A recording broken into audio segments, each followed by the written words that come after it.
Hello, welcome to another episode of the Contractor Growth Show. My name is Mark. I am your host, and today I have the honor of speaking with Alex Lerner at Alex Lerner Landscape Design in Vancouver, British Columbia. Alex, thanks for being with us today.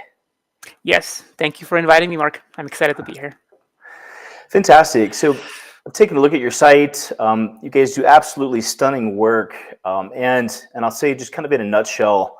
I'm going to talk more about the site, but you guys have really got your marketing just dialed in. It's beautiful. And I would even say, guys, if you're listening to this show, just head on over to allandscape.com, like Alex Lerner, allandscape.com, to take a look at an example of a beautiful site that really portrays someone's work very well. So I just want to say that to open up here. Alex, great job on that. Maybe you could just tell us a little bit about the history of the business, kind of where you guys are at today, and what's going on with AL Landscape Design. Yes, I I guess I should maybe start with the fact that we are, as of probably last week, we're no longer AL Landscape Design. We're not Alex Lerner Landscape. Is that right? Okay. Yeah, we are. So we changed our name, and that's maybe the story of the business. We kind of grew and incorporated, and so it's no longer. I felt like it doesn't represent what we do. Just going by my own name, as we're expanding as a team. And we're taking on not just the kind of the single family residential projects. We're going a little bit more on the commercial and multifamily and sometimes even industrial. And so I thought a new name, a new branding would be appropriate. And so now we're called Milieu Landscape Consulting. Okay, great. I love it. Like how do I spell it? M-I-L, yes, M-I-L-I-E-U, Landscape Consulting. Yeah, the website is still the same though. Okay. Yeah. Great. Yeah. Okay, fantastic. So that's probably been a little bit of a project for you guys. But so the team's expanding, and then maybe you could tell me about the history of the business. I mean, you guys have been around for a while. Looks like since 2018, and they've got a really prolific portfolio for being around really for the last short 6 years. How about the history of the business? How has it started, and how's it kind of grown? Yeah, that's a good question. So it's interesting because I kind of came through to the kind of the residential sector, maybe through an unexpected back door. So I graduated. I did my studies of landscape architecture back home in Israel, and then I moved to Canada in 2016. And I quickly needed to find a job. so as a landscape architect, it was a little bit more complicated because there's all these steps you need to go through the portfolio and all these. And so I thought, okay, maybe I'll just start with the landscaping business and I'll just do some hands-on work, which would be valuable for just my experience, but also some connections. And I started working with a contractor that was great. They were a great employer, and they primarily worked in the residential kind of sphere. And that's how I kind of got hooked on that idea of working residential, because when you're doing landscape architecture, typically it's public domain, kind of on the city scale, bigger things. And so, and after working with them for a few years, I started working in a landscape architecture firm here in Vancouver. And on the side, and I already told them that, I said, well, you know what? I do have some of my own projects, some of my own clients that come in. So I want to preserve that. And they allowed me. They were wonderful. So they allowed me to take my time and also work on my own projects. And that's how from 2018 to 2022, I was just doing residential design on the side. And in 2022, I decided it's just not, the business is growing. It's not fair for anybody involved, my family, my day job, and my business, to just kind of do each of them part-time. And so I decided to just go full on and start my own business, my own practice. So that's where we are today. Wow, amazing. So it really hasn't even been since 28. So was 2018 kind of the official start date for it then, or was it a little bit after that? Yeah, 2018 is where I started to taking I'd say my own clients, but again, it was part time. So I would have maybe 10 projects a year, 5 projects a year at the beginning, and then it kind of exploded really after COVID, because after COVID, really interesting thing happened.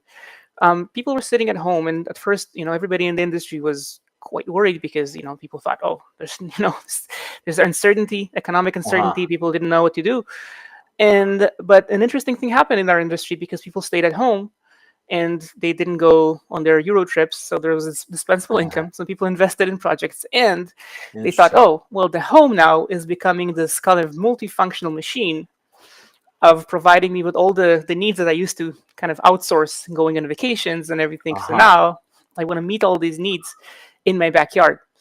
And then that's where it's really exploded for us. Amazing. And that was completely unexpected. I mean, is that across the industry? I mean, the landscape architects, designers, people helping make people's home spaces beautiful. I mean, is that what you've seen? Is basically a growth even across the whole industry? I mean, certainly for you guys as well. Yeah, I think it was across the whole industry. Landscapers. I work with a lot of contractors, so it's, the guys that essentially would install the designs. And there was a lot of uncertainty at first, but then around 2022, they just started to get hit with a lot of projects, and they were just that's kind of it. It was, I think, one of the industries that really didn't get impacted as much, or actually got kind of good out of the whole COVID situation, was really the construction industry. Yeah. Wow. Yeah. Amazing. Yeah. So you guys do a great job. I mean, going on your site and taking a look at your portfolio, it's clear, and there's actually not a whole lot of words required to see sort of the quality of the work that you guys do. I mean, I have a special place. I love high quality landscape design myself, and I've been on landscape crews at different times, especially more construction. But I've done a fair amount of landscaping myself, and I just love that type of work and kind of design, making spaces outdoors beautiful. I saw that you guys focus on some interesting kind of pieces, sort of visualization techniques, kind of design, local bylaws. But in your words, what makes Milieu landscape design different? I mean, there's a lot of landscape design companies. There's a lot of great companies in Vancouver. What have you guys kind of focused on, and what makes you guys, kind of special and sort of stand out in the marketplace? Yeah, that's actually a good question. And I'm, as we're rebranding and as we're kind of rethinking our values, we do think about it a lot. I did think about it a lot in the past, few weeks and months. And really, I could say that we wouldn't come to a client and say we are the best. I think it's all about the context, and that's kind of what we're good at. We're good at understanding the context of the site, the context of the client, of what they might need. Listening and understanding those needs. That's kind of the key for any. I would say in the wider scheme of things, it's a key for any consulting job. So I guess that's kind of what we. So we never. Our solutions are never generic. They're always very tailored to the particular needs of the client in the context of their site, of their property, in the context of their budget. And that's, I guess that's kind of what makes us, I don't know, maybe a better fit for some, but not a good fit for others. Sure, I love it. Interesting. So it's just sort of like really personalized care. I mean, these are not cookie cutter. You guys, you've got many designs and many on your site, and I think many that we've seen kind of in LinkedIn. I think maybe over 170 projects you've designed, but you're not reusing those design elements because every site is unique, and so you're going on to it. You're obviously going to meet with an owner. I mean, what is the process when? I'm just curious because I'm fascinated by this kind of the sales process that contractors, professionals at your level go through when they're meeting with a homeowner. And so, I mean, somebody contacts you guys off your website, and they say, "Hey, we saw you guys. We looked at some of your reviews. Would you be willing to? We'd like to talk to you guys about working together." What is kind of the process that you guys go through that I think would include this kind of meeting the owner at the site and really putting a lot of care into it? What does it look like to kind of meet with an owner and start that design process? Yeah, so we do get contacted a lot by just homeowners that they find us on our website or social media. but many of the projects also, they just come from contractors. So they would have a client, Okay. they would have a homeowner they work with, and they need that design component. Sometimes it's just for the client, and sometimes it's, they need to go through permitting, and so we help with that as well. So typically the process, with the homeowner would look something like, we would either start with a phone call just to understand, kind of a preliminary understanding of what they're hoping to achieve, and kind of ties back to what I said before, and understand if we're even a good fit. Okay. And we would say that, like, if we're not a good fit, if we think that we're not a good fit, we would just tell that to the client, and then we can say, hey, there's other guy that could be potentially a better fit for you. So that's kind of the preliminary, I guess, pre-qualifying the project and seeing the fit. And then later on, we would meet on site and discuss the specific requirements of the project, the potentials, the needs. We would document the site, and analyze what we're seeing. And this is the point where really I'd say magic happens, because here is what happens in the homeowner's mind. They see the property 24/7. They see it year round. Uh-huh. And they have some problems, or they have some issues, or they have some needs that are not addressed, and immediately they think of the solutions. So they come to me and they say, well, here we need a hedge, and here we need a pergola. Uh-huh. And I, at this point, and of course we listen, and we let them speak, vent out, and but then what we really care about at this very initial meeting is really not the solutions, but the problems. We want to see what are the challenges they're facing, what are the needs that are not yet addressed, and then we can propose a variety of solutions that we know exist. And for example, for that particular hedge solution that they sometimes say, we say, well, what is behind that hedge? Is that a privacy, or you just want a kind of backdrop, a background? And they say, oh, you know what, this is a privacy issue. I have this thing with the neighbor. They're looking into their yard. And they say, well, great, a hedge could be one solution, but maybe a different, like a privacy screen, or a fence, or something else could be another solution, and it kind of opens up their mind into various potentials, various possibilities. And that's kind of where they they start understanding, oh yeah, there's so much to it than we just thought about, the solutions we thought about. Wow, amazing. Interesting. So it's sort of like the homeowner's got an idea of what they want and exactly where they want it to be, and you're there sort of almost sort of as a patient kind of consultant to listen to what they've kind of got in their mind, but you're also really looking for not the design that they've come up with, but the problems that they have that they're trying to solve, that maybe solved by the ideas that they have, and maybe solved by some other other ideas in your portfolio that you guys can come up with. So it's really about kind of deep listening to what the problems are, the kind of use cases that folks need with the new landscaping solution.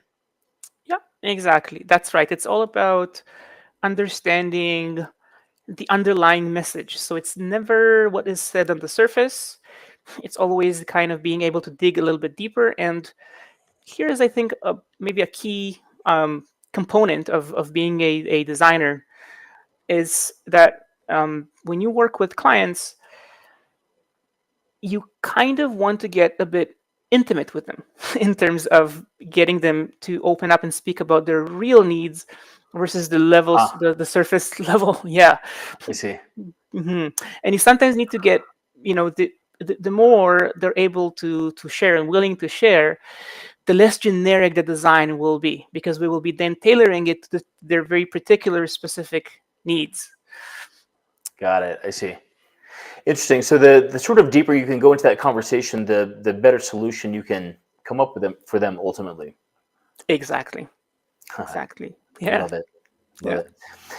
Well, Alex, sounds like you guys have grown the business kind of by referrals. I mean, you have contractors, kind of a lot of relationships out in the community.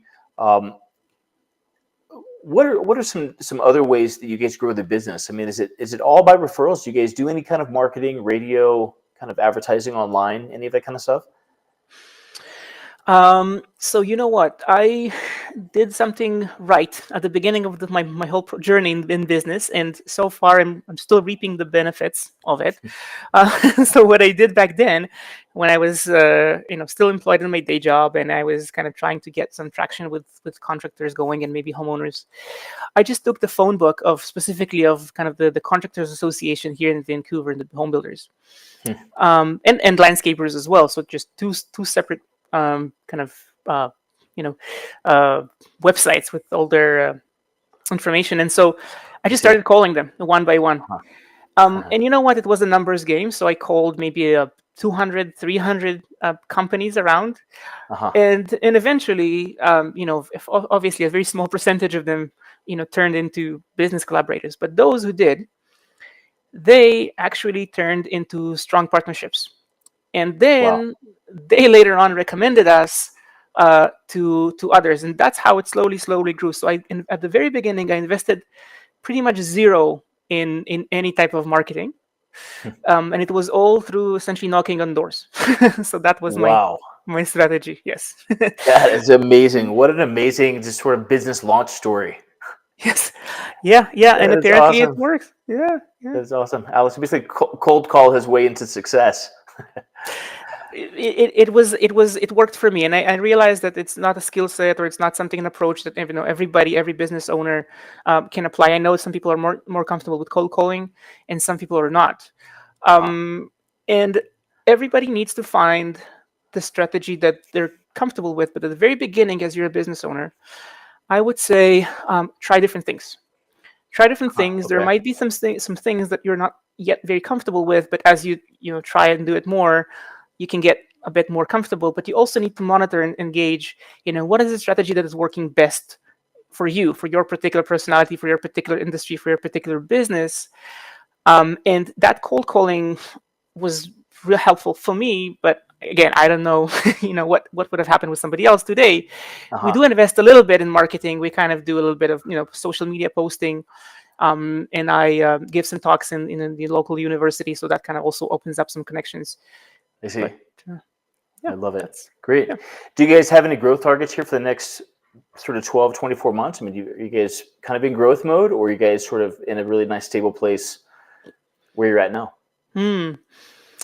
We would always like to grow, but I think what traditionally growth means for many contractors, or many consultants, or businesses, is not necessarily what maybe I see as growth. So, for example, for me, it doesn't mean more people and more computers and more designers and more working hands.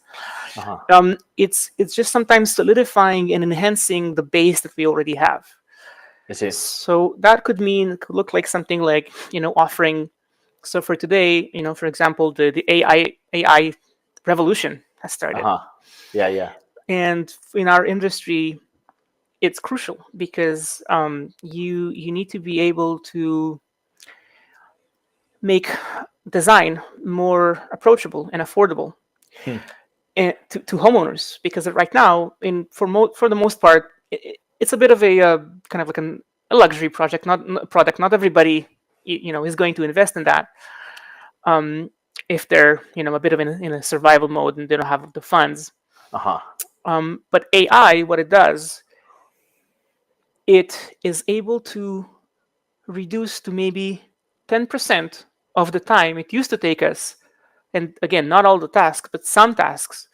Um, and now all of a sudden we need to, we can bill less out for less design hours to the client, Oh and we wow. can produce Okay. it faster. So that's kind of one of the things that we really want to invest in our business, and make sure that everybody is utilizing these tools. So that would be a growth target for me. Um, Okay. yeah. Yeah. Amazing. Okay, fantastic. Well, great. Well, Alex, fantastic. You've shared a lot of great wisdom here today. I love really just to focus on like deep care with your kind of potential customers, um, meeting with those guys. I love the way that you grew the business, and also just the kind of organic nature of how you kind of grew into this with spending years working, with other landscape designers. Got got your chops up and got really good at the work that you do, and then just kind of slowly branched out on your own. Um, meanwhile, kind of setting up a relationship with your previous employer that you could just kind of work on your own project. I mean, that's a fantastic story, and I love it. Very inspiring. If folks are in BC, if they're in the Vancouver area and they're looking for a landscape designer, what are a couple of good ways to get in touch with you? Yeah, I guess one of the options is just to go to the website that you've mentioned at the very beginning. So that's just one option, and the information is all there. It's not going to change.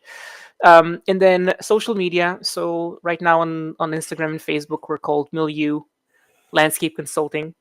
Okay, So that's another way to reach me. And yeah, these are the kind of, I guess, the main channels. perfect. Great. And that website, once again, is AL Landscape. And Alex's name, it's Alex Lerner, Lerner. So if you're looking up Alex in Vancouver, Alex Lerner, Lerner, allandscape.com. Great. Well, Alex, thank you so much for spending time with us today. I know you're busy, got a lot going on, and it's been